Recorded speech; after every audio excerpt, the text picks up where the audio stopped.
Hey, everybody. Welcome to the Marketing Companion. And today we've got a provocative topic, the curse of authenticity. We hear it all the time. It's one of the best, most used words in marketing, but how does it help us? How does it hurt us? And before we get into this conversation with my friend Amanda Russell, who has a lot to say on this topic, I want to remind you that we are being brought to you by Brevo. And I'm delighted to say Brevo has just signed up for another year of sponsorship with us. With Brevo, you can answer all your customer conversations in real time and create stunning marketing campaigns to nurture your authentic customer relationships. Hey, you don't even have to spend any money. You could try it for free.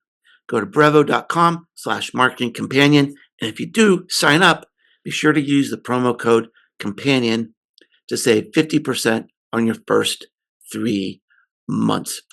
So, Amanda, before we get started, I wanted to mention you're doing such a great job on Amanda's playbook.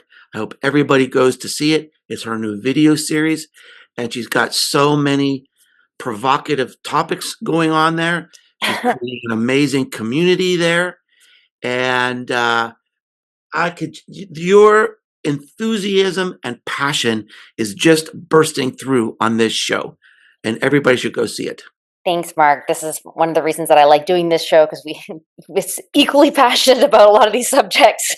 It's Yeah, exciting. so this idea of authenticity, and I want to start with you here because uh, Amanda and I we were kind of going back and forth about authenticity. What really you could get into a deep philosophical conversation here. So I just went on the web as a starting point. It says authentic means genuine, real, and not false or copied.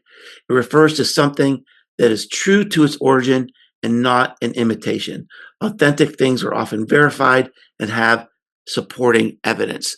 And I kind of like that definition, but I think where a lot of people get confused is to what degree.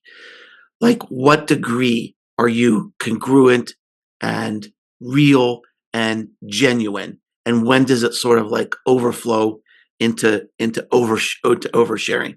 And let's start with your definition of influence, because influence, your definition, it involves trust.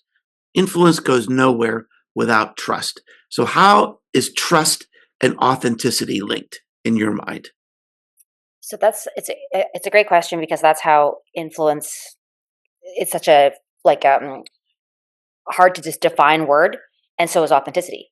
So Yeah, when I sure started is. doing influence, I started asking. I actually use the comparison of authenticity, and I would say, how many of you can define authenticity? And almost no one in the class, executives, MBAs, whatever, no one can define it. Okay, how many of you know exactly? You walk into a meeting, you walk into a presentation, you meet somebody new, you can feel it. Yes or no? 100% yes. Yes, right. And it's and those kind of things. Now trying to put that. That's why I think it's interesting. You pulled up the definition. I wanted to hear what that definition was and what the definition means to you Mhm. versus somebody else, because what it means, how could you put a finite definition around a word like that? Because it's very dependent on ethics and philosophy. It's not a hard science term. It's not like a hard business term that if you do this, this is what. And I think it even gets even harder because most humans don't actually, unless you're extremely evolved, Yeah, even know sometimes what is like what's authentic to you. I didn't think we're so. I personally, I don't. I can honestly say I'm not that evolved. That sometimes I'm not sure. I'm not sure yeah, what I'm saying, or how I really feel. Like sometimes I don't have enough information. How do we have enough information? So you just kind of pick a lane. Does yeah. that mean you're inauthentic? Well, it's interesting because I like the way you characterize it about being able to sense authenticity is like a part of evolution in a way. And all the data I see is that young people today seem to have a very keen awareness of this. They've got a very sensitive BS barometer. Uh, we had a uh, we had a speaker at the uprising, Mara Singer, who's done research on the emotional expectations of different generations. It's really interesting, Amanda. It kind of blew me away in a way because Huh. the X for baby boomers or even Gen X, the expectation of originality and authenticity is very low. And it was, and, and isn't that The funny? bar is set very low, everyone. Well, it kind of blows my mind because I thought, in a way, this explains a lot. Like when I'm with people of my own age, like why am I so bored all the time? It Hey, might be that's an authentic because statement. I maybe feel it's you. because they don't really care about people who are original and authentic. I don't know. However, younger people really care. And this is where it gets interesting, I think, because what is setting the bar today for authenticity? Instagram and TikTok. And and people are sharing and they're sharing everything and they're in tears and they're talking about their lives.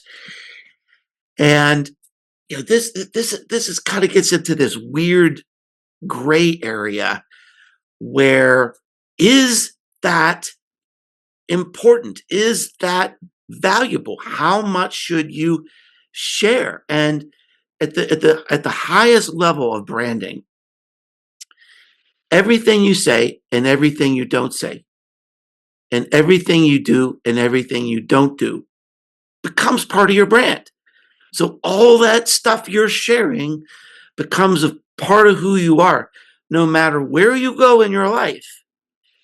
And so, I mean, this is one of the things I'm seeing, Amanda, and I'm sure you've seen this too, especially like on LinkedIn, which is sort of a professional environment. Like there was a person on LinkedIn, and I don't know, I think she was a fractional CMO. She wants to help companies with their marketing. She said, "Well, I'm suffering from depression right now, and some days I can't even get out of bed." And I struggle with that. Now, is that authentic? She's being authentic. She's being Or congruent. oversharing. She's being genuine, real, and not false or copied.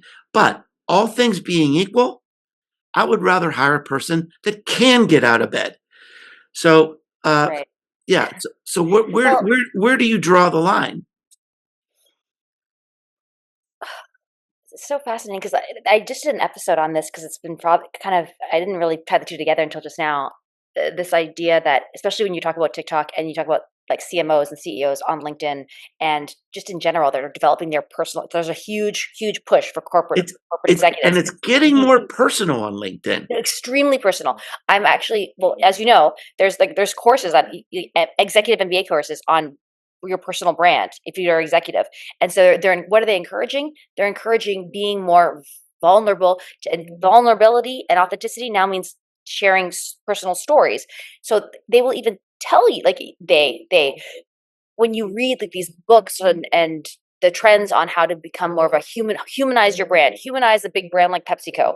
Well, that means that you should be sharing more, tell them about your children's birthdays and how you had some kind of addiction or whatnot. And is that relevant? Like, my question is like, is that relevant? Is that just vulnerability for the sake of vulnerability? And does it become a performance? Or is it irrelevant? Why are we just doing that just to try to you're trying so hard to create a common bond, but that's not necessarily needed for It's the kind of content really you're it's gonna make. it's there's really this sort of thin line there. Yeah. And what's Um, that line? well, okay, so here's how I look at it. Um, so one of the things I teach in my personal branding class is something I call strategic authenticity. Now that sounds yucky. That sounds like the most inauthentic thing in the world, strategic authenticity.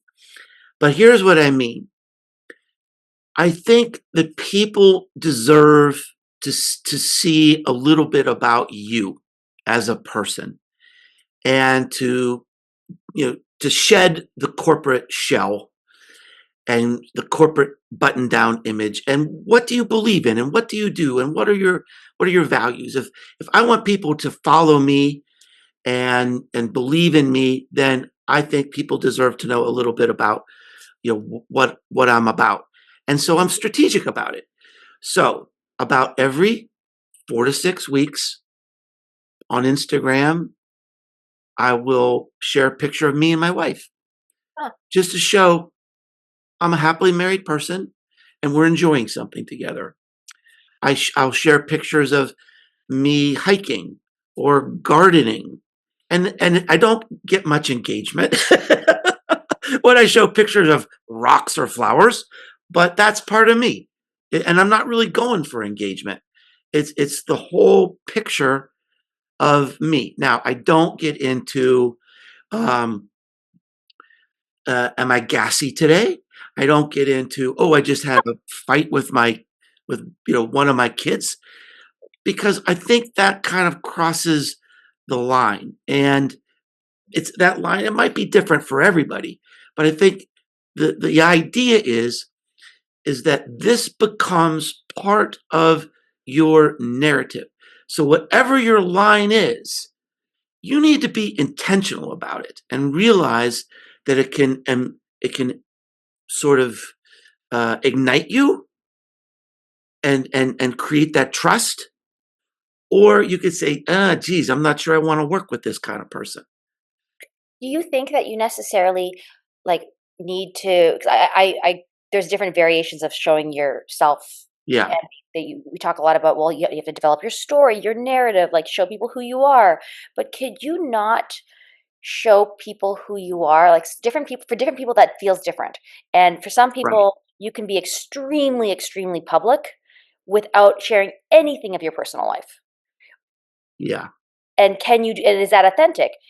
It's not hiding it, it's just choosing not to share that. Like, for example, in my family, there's a lot of around, like, certain people in my family do they are not even, they don't wanna be online, they're like, cannot be, like, will right, absolutely not. right. So I'm not gonna post a photo because it's that would be It crosses their line. exactly. So, like, what point? And then, so and funny enough, you said that, because I have had people that got to know me better and go, "Oh, I didn't know you. You know, you did this in your life, or you lived here, or whatever. But you're so public."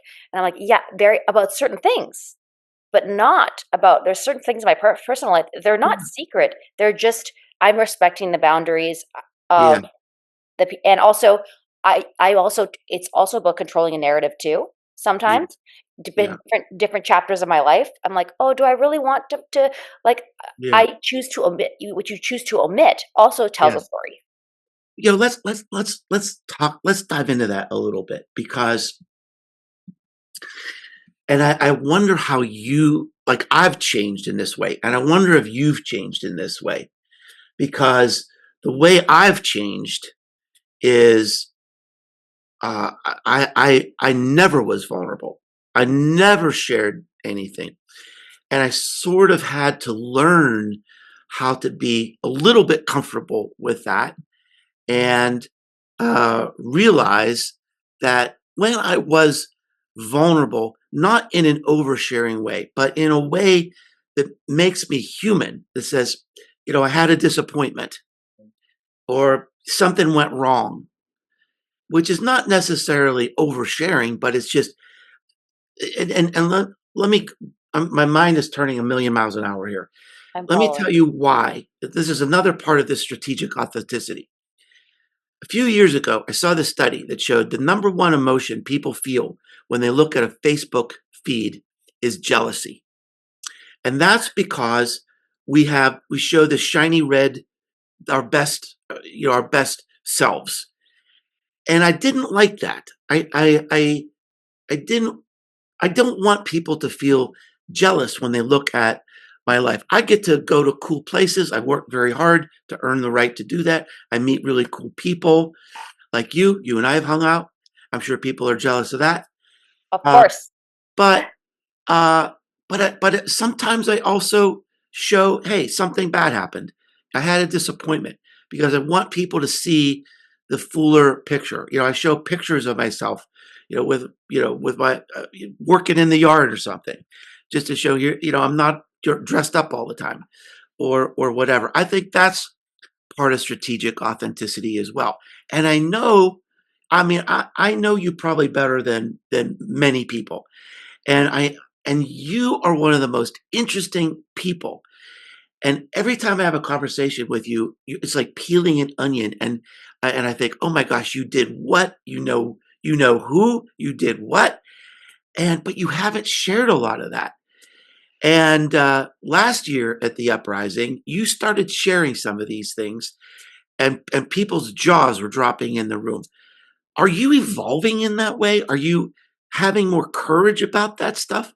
Because it's so inspirational to me.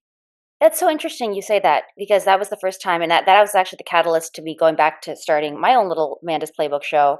Yeah, It's much more I share a lot more than I ever have, yeah, a lot of stuff that I used to purposely omit, and yeah, I don't think that it was that I was I it maybe that's the connection, is that authenticity isn't so much about, like, what you what you say or don't say, it's kinda showing the layers, like, mm, knowing that you're not always just trying to portray an image, and I think there were yes. times Ooh, in I my like that.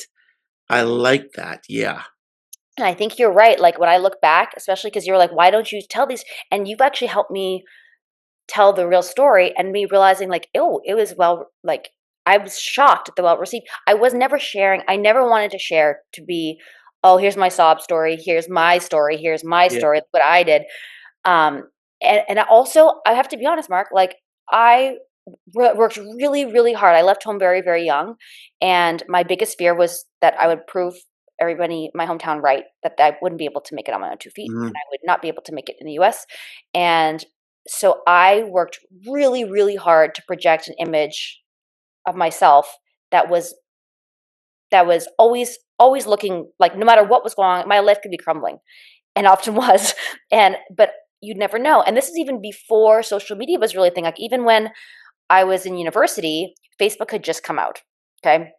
When I was in university, and it wasn't like people didn't well, even just universities and stuff, like, it wasn't that way, but just to give you an idea, it wasn't just a social media thing. I remember that I would only call home twice a month, and I would strategically wait to call home when I would days because I was running and I was under a lot of stress and I was back and forth very sick and whatnot, and I was in school, and I would strategically, and my parents can tell you this, I never called home sad or crying or complaining once. I only called home, and not because that didn't happen, but because I was afraid that they would think that I wasn't strong enough, that I yeah, couldn't do it. And yeah, so, was that authentic of me? I wasn't trying to fake it, but it was like it's like a shell, right? It's like this shell of yeah, armor. And then I think we swung completely the other direction where they're going more vulnerability for the sake, tell all and so then I started confusing that with like, okay, so you just tell everything? Like you just air your dirty laundry? no, And that doesn't feel right either. So I think when you're saying like no, the ups and the downs, like what you do is you share, I'm also human. Whatever that means to you. Like this, yes, it wasn't always easy. I didn't just win. I'm not just sharing my wins. I'm sharing what I struggled with and here's how. Here's why. I yeah, yeah, yeah, yeah. I think there's and that's sort of the irony in this is that there is power in having some vulnerability. Um, it again, this was something that I had to develop. It was not something that came naturally to me or What can easy I ask? to Can I me. stop? Can I just ask a question? Like when you, because I can now that I feel like I know you pretty well.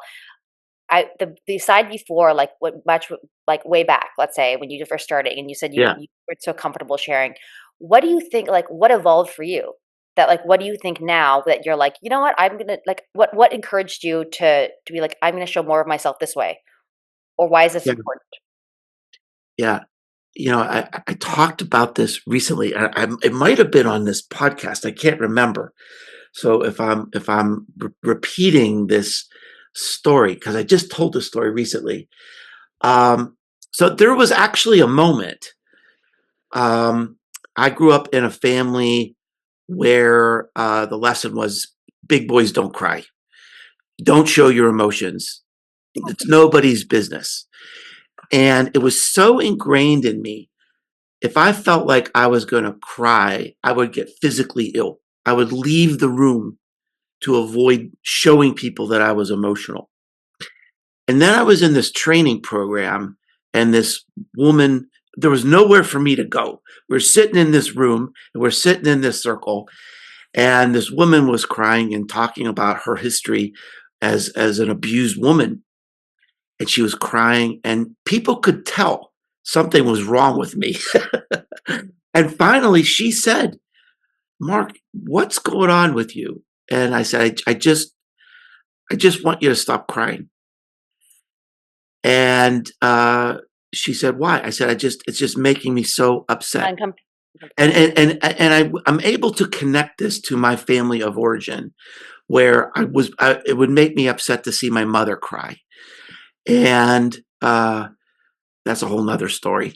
Uh, but she said, "Well, happy, would you want me to stop being happy? If I was if I was angry, would you want me to stop being angry? Well, I'm showing a normal human emotion. What's wrong with that?" And it was a moment for me that taught me I was dysfunctional. That by being so afraid of being honest and being vulnerable, and recognizing normal human emotions, that I was dysfunctional, and this was a dysfunction that I was in danger of passing on to my children. And so that was a turning point for me, where I thought, I am not right. And then when we got into the social media era, it was very uncomfortable for me to share anything, but I I I I pushed it, and I found every time I was honest about something, I was rewarded for it. And people would say, "Mark, wow, how did you know? I was just thinking about the same thing. You helped me so much today." I thought, well, that's interesting. When I tell people about different problems I faced and different issues I faced, it's not really showing weakness. There's power in that. There's power in that honesty and vulnerability. And as a teacher, it creates this teachable moment. So I've come a long way. That's so fascinating. Do you think, like, as you're talking about, I'm thinking back through their experiences, and I agree because it's like the more you start sharing in certain respects, you get awarded for it in Yeah. terms of like the people go, "Oh my gosh, me too." Yeah. There's that resonance, which Yeah. then becomes, but then that often I feel like has been often taken too far, where then it's, well, the more you can just share, the more you can try to connect. And if we go back to that same situation, well, your situation was very different, but it linked to a situation that I had this past week with a very close friend, and who is very public, who wants to has always been, like, super forthcoming, Mark, like, very forthcoming publicly about everything in Mm, life, and mm, so much so that I've actually had conversations where I'm like, "Really? Do you real like, you don't have to really tell everything," and the response was, "No, I'm honest." And ah, I remember thinking, "Well, being honest and telling everything are 2 different things." mhm, Well, all of this time, there was one thing in this person's life that they chose to omit all this time, but they were mhm, so forthcoming about everything else, mhm, completely, like, things embarrassing, not embarrassing, wins, losses, but mhm, that one thing that they omitted changed mhm. everything about their reputation. Change the whole narrative. The entire narrative, their entire reputation, it publicly, personally, everything. Mm, Like, think about something in the closet that you don't want out. yeah, So, whether it's sexual, like, whatever the woman was crying about, physical abuse or whatever, yeah. do you to be strategically authentic, do you have to consider your audience? Because Oh, yeah. But something you just taught me. Something just clicked for me. This might be sort of the filter. When you decide to share something, is it to validate yourself or to help others? Now, when I decide to share something, it's not a pity party. It's not a pity party. It's to help others. It's because I experienced something and I don't want you to make the same mistake. There might be some, I think about this all the time, all the time. I I want to stay very centered in my life. I don't want to be doing things to try to create glory for myself. Uh, and like I'm in this world, I'm going to be very honest now, where people tell me every day, "Oh, you're brilliant, you're brilliant, you're brilliant." It's hard to stay centered in that kind of an environment, and it's I want to stay very rooted in where I came from and who I am and my values and what's important. And I don't want to get into this place where I have to seek the bright lights and the validation. I think that's very dangerous. And I'm I'm I'm honest enough to say that sometimes I think it might creep in. I try to stay very, very centered and very grounded. But I think that is kind of a filter, Amanda. Like if you're sharing things, are you doing it to fill some hole in yourself? Or, I think a lot of sharing is that yeah, I way. think it is too. Or are you doing it to help others? Are you self-centered or other-centered? And to create a personal brand, this is a big mistake. A lot of people think it's about you. The strongest corporate brand or personal brand is about serving others. It's about helping others. It's what you can do for others. It's the problem you can solve for others. It's not about the awards that you won. Nobody cares. They want to know how can you help me? How can you serve me? And in that vein, Mark, that's actually interesting because that helps kind of give you the barometer or the filter, as you say. If you everything you share, whether it's on social media or whether it's in person or whatever, if you filter it with, am I sharing this to feel better about myself or get validation, or am I sharing this because I really think this audience will help? I Yeah. think that helps give a very clear idea of, I don't need to share all my personal stories because it's not going to help. Like, how is that going to connect or help the other person, or the other, my audience isn't here for that. It also filters, like, yeah, maybe in some of your friend circles or your closer colleague circles, you want them to know this part of your life, but Of you don't course. want the whole world to know. Or if you're Of leading a course. company, you don't want the whole world to know that, you couldn't have children or whatever it was, something that's very personal that you just feel like, they know me for this. I don't want this other lens now to cloud that image. So there's this fine line between being, like, sharing the ups and downs and being real about it, not just sharing the wins, but also understanding what is the outcome that I'm trying to achieve. Hmm. And I think that's where the near-term strategy comes in, Yeah. like, where, I'm not gonna share everything. That doesn't mean I'm hiding. It just means Yeah. that I'm conscious, just like we do with work goals, like with a brand goals or with work goals, what, like, or training goals. So what do we want to achieve with this goal? Okay, we want to get to X, X, X by X. Okay, so what do we need to do to get there? We don't need to do everything. Yeah. And I think this might be something for you to think about too, because many of the stories you've told me about your career, and you've just done amazing things to get over obstacles. Maybe you look at this as a way, that's a way to teach people. That's a way to inspire people. You're a person, you don't need any more validation. You're a very centered person. Um, but that might be a good filter for you to use as you decide to peel back the onion on some of these things, because I think the world could really benefit from some of your stories of how you've just been so creative, so resourceful, so determined to overcome these obstacles that you've had. You're a very inspiring person.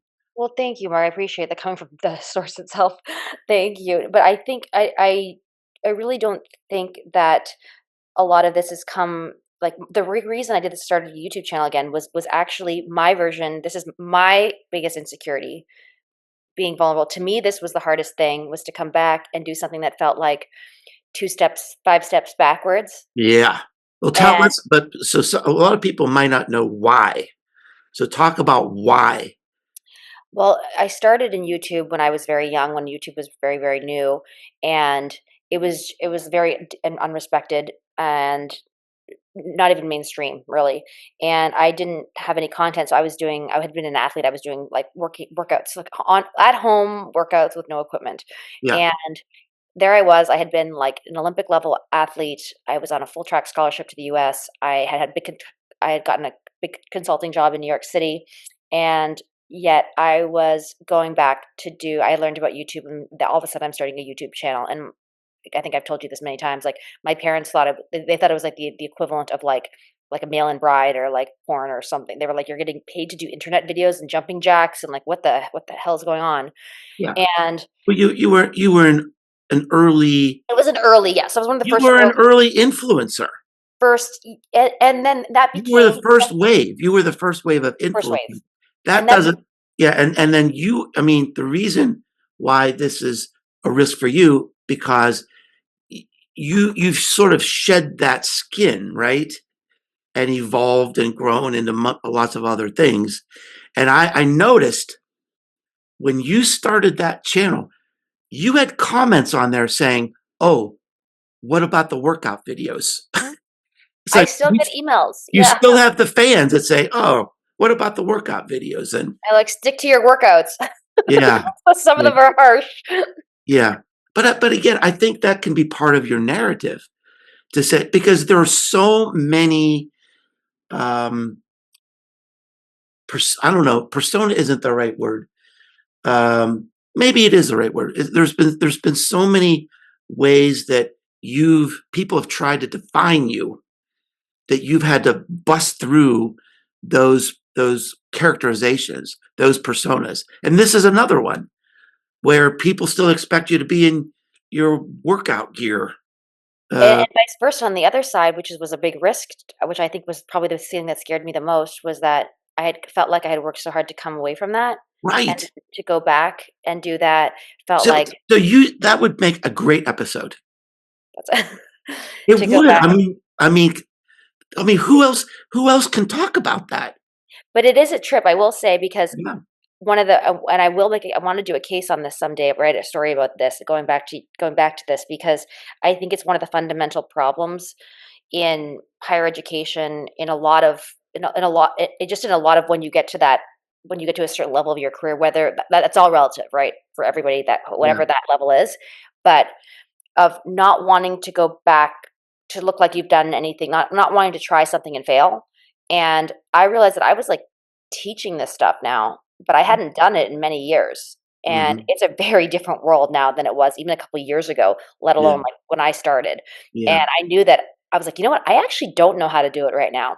Mm. I'm not even up to date. What is Substack? Like, I mean, literally, Mark, I didn't know what some of these things were. And I was like, oh my God, it's like the thought of it overwhelmed me to have to even like learn all that again, Yeah. that I was like, if that's a huge problem. I can't be teaching this stuff. It's Yeah. very different to like even take a course on it and then actually do it. Yeah. And I might fail. I probably will. I might have to iterate a few times, but I'm willing, like that, to me, that was my version of vulnerability, is like, okay, I'm here. I'm back in my little home office Yeah. and Right. Yeah. But I think that's great. Well, so look, I think that's a good note to end the discussion on. That's authenticity in action right there, folks. authenticity to action. I love it. And Strategic. because think about it. I mean, how you can use vulnerability in that way to inspire others, to teach others, and say, "Look, I had my life had changed. I got out of touch with some of this stuff, and now here I am." And your whole evolution has just been such an inspiring story. So again, I encourage everybody to go watch Amanda's Playbook, her new series on YouTube, and watch Amanda's authenticity in action. Thanks, Mark. Thanks, everybody. Thanks, everyone. Thanks for listening. We'll see you next time on the Marketing Companion.